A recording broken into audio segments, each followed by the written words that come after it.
you're going to add something to a trinomial to make it a square for a purpose. Okay? But we'll get there. Example 1. What? Can you multiply square root instead of adding? You're not going to multiply. All we're going to do is we're going to add stuff to make it a square. We're not going to multiply to make it a square. So up here, solve this equation. What are some ways you would think to do right? What are some steps you would take right now? Okay, one thing I told you to do, make it equal to 0. But actually, we're not going to go that route this time. There are so many ways to approach quadratics. Maybe that's why people get confused. But only had a couple, actually, so far. In this case right here, we don't make it equal to 0. It actually could. You could. And it would actually work out in this case. But that's not our route. Look at the left-hand side. What do you notice about this? Oh, you can factor it. You can factor it. Go ahead and factor the left-hand side. But, you with me? Okay. You're going to see the importance of this real quick. If you factored the left-hand side the way it is right now, instead of moving 25, what do you notice about the left-hand side? It's a perfect square. It's a perfect square.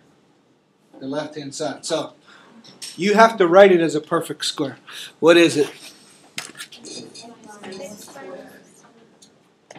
So this is x minus 4, but don't write it out twice. Do this. X minus 4 squared equals 25. Do you know why we do this? You know why it's easy now? Do what to both sides? Square root both sides. Yeah. Right. Just so you square root. We made it a square. Actually, it already was a square. It already a square so that we can square root. If we square root this side, we'll get x minus 4. If we square root this side, 5. Plus 4. Don't forget that plus minus. Don't forget that plus minus. We're square rooting x squared plus or minus. You get x by itself right now. What do you think? Yeah, we want to solve. We're always trying to get x by itself when we solve. So, yeah, always 2 answers for x squared. So, plus 4, we get x equals 4 plus or minus 5. Now, if you write that as your answer, I'll take off a point. Why? You can do it, right? You can do it. 4 plus 5. 9. 4 minus 5. -1. Put them in nice brackets, please. Alright? 9 and -1. If you put 9 up here, it would work out. Put -1 up here, it would work out. Okay? So, example type number 1. Look to see. Actually, the very first thing I do, I look to see, is this a square right now?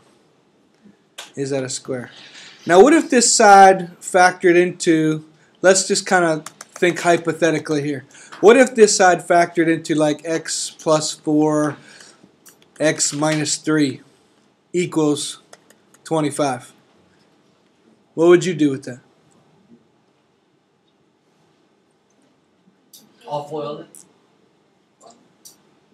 That equals 25, that equals 25. No? That's a common mistake. Wait, no. It is. The only time you can do that, Sam, if it was equal to 0. You can never say this equals 25. You would think logically it might work out, but it actually doesn't work out.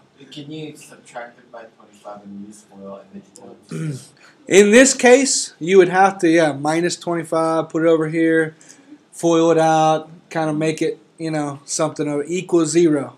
So you wouldn't want to say this equals 25, this equals 25. So in this case, I wouldn't factor it out. I would just subtract 25, put it over here, and then try to solve from there. Okay? You see the different situations you're going to come across. Okay? This situation, I'm looking. Is this a square? Yes, it's x minus 4 squared. Perfect. Why is it perfect to have a square? So that you can square root it. That's why you want squares. So you can square root it to get your answer. That's what we did. Okay, so that's the first thing you want to look for. If it's a perfect square. Next question. What if it's not a perfect square? Like this. Question number 2. Find the value of C that makes that a perfect square. So question number 1, it already was a square.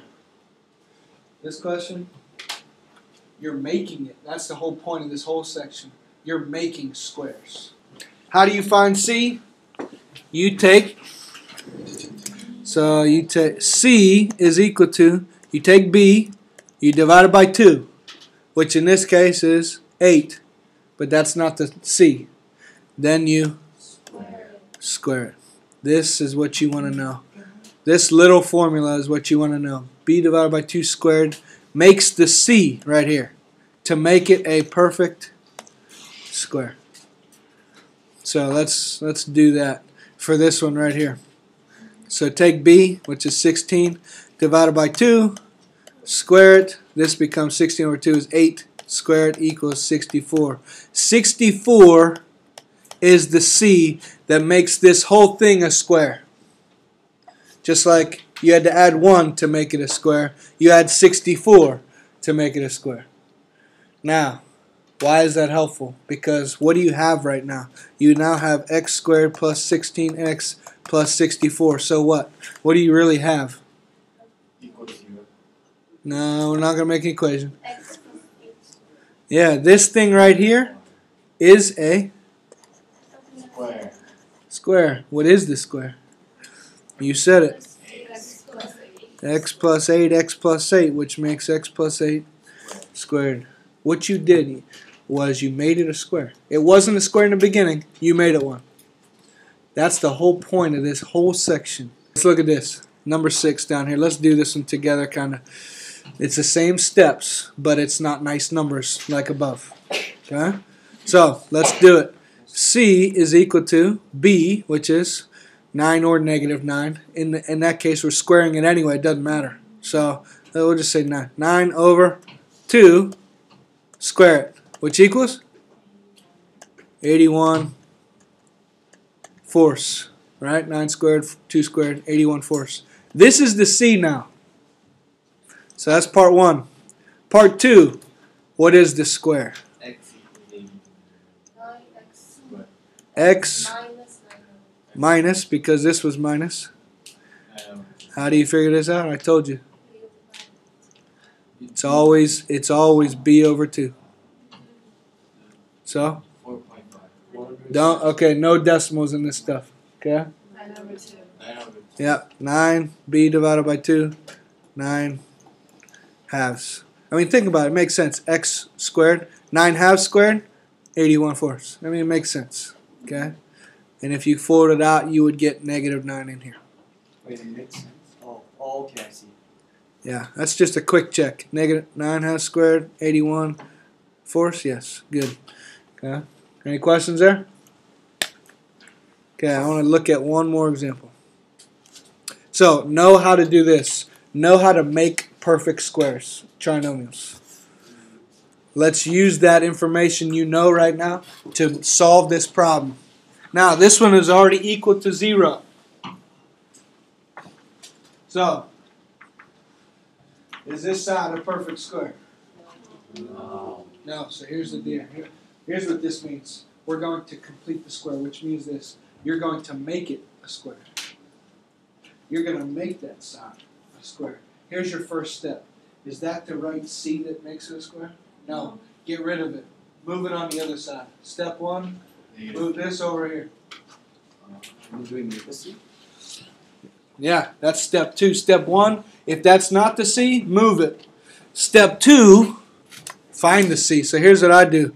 X squared minus 12x. I'm going to leave a space and then make it equal to, move this, negative 4. Why did I leave a space? I'm going to find the C that makes this a perfect square. What is that C? 36. So what I'm going to do here is this. I'm going to add 36 to this side of the equation, which means I have to do what? Add 36 to the other side. Add 36 over here. Everybody know what I did right here? I just added 36 to one side, I add 36 to the other side. Why did I add 36? To do what? Make it a square. I'm making squares. I'm in the business. I'm making squares. Okay? Alright? I'm getting good at it. Alright? Now, why did I do that? Why? Because now this is a square. What is it? X minus 6 squared equals 32. Now, look at that. Why did I make it a square? So I can solve by square rooting. Why? Because it's easy. Look, if I make it a square, all I got to do is this. Square root. Square root. We're trying to find. What I did was I found the c that made this a square. Yeah, I found the c that made this a square. 36. I put it there, which means I got to add 36 to the other side. Now, what do you get? X minus 6 is equal to? Plus or minus what? What's square root of 32? 4 root 2. Last step? Plus 6. Plus 6. X equals positive 6. Plus or minus 4 roots of 2. You can't simplify that answer. No, you don't factor out a 2.